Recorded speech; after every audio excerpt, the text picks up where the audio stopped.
Assalamu alaikum, welcome back to Echoes of Islam. Have you ever noticed how the more you worry about something, the less peace you actually have? Islam has a word for the opposite of that anxious spiral. It's called Tawakkul, trusting Allah after you've done your part. It's not about sitting back and doing nothing. It's actually one of the most active, powerful mindsets a believer can have. Today, let's break down what Tawakkul really means with proof from the Quran, Hadith, and how the Prophet, peace be upon him, himself lived it. Tawakkul is the complete trust and reliance a believer places in Allah paired with real, sincere effort. It is not passive waiting.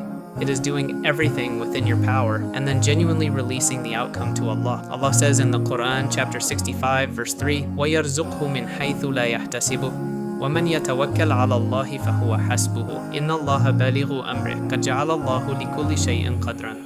And He provides for them from sources they could never imagine. And whoever puts their trust in Allah, then He alone is sufficient for them. Certainly, Allah achieves His will. Allah has already set a destiny for everything. This is Surah At-Talaq, Ayah 3. Notice it doesn't say, whoever relies on Allah and does nothing. It just says, rely, and Allah takes care of the rest. That's the foundation of Tawakkul, full trust, paired with real effort. There's a well-known hadith recorded by At-Tirmidhi where a companion asked the Prophet, peace be upon him, whether he should tie his camel or just leave it loose and trust Allah. The Prophet, peace be upon him, told him, tie it first, then trust Allah. Scholars like Ibn Rajab explain this beautifully. He said that relying on Allah doesn't mean abandoning the means. A person uses wisdom, takes the practical steps available to them, and only then places their trust in the outcome. So tawakkul isn't passive, it's trust plus effort, together, not one instead of the other. I remind myself of this every time I'm anxious about something I can actually prepare for, do the work first, then let go. In another hadith, recorded by At-Tirmidhi, the Prophet, peace be upon him, said that if people relied on Allah as they truly should, He would provide for them the way He provides for the birds. They leave their nests hungry in the morning and return in the evening full. Think about that. The birds don't sit in the nest waiting. They go out, they search, they work for it. But at the end of the day, it's Allah who provides the outcome. That's the balance Tawakkul asks of us. Allah also says in the Quran, chapter 3, verse 159, فَإِذَا عَزَمْتَ فَتَوَكَّلْ عَلَى اللَّهِ إِنَّ اللَّهَ يُحِبُّ الْمُتَوَكِّلِينَ. Once you have made a decision, put your trust in Allah. Surely Allah loves those who trust in Him. This ayah actually comes right after Allah tells the Prophet, peace be upon him, to consult with his companions on matters,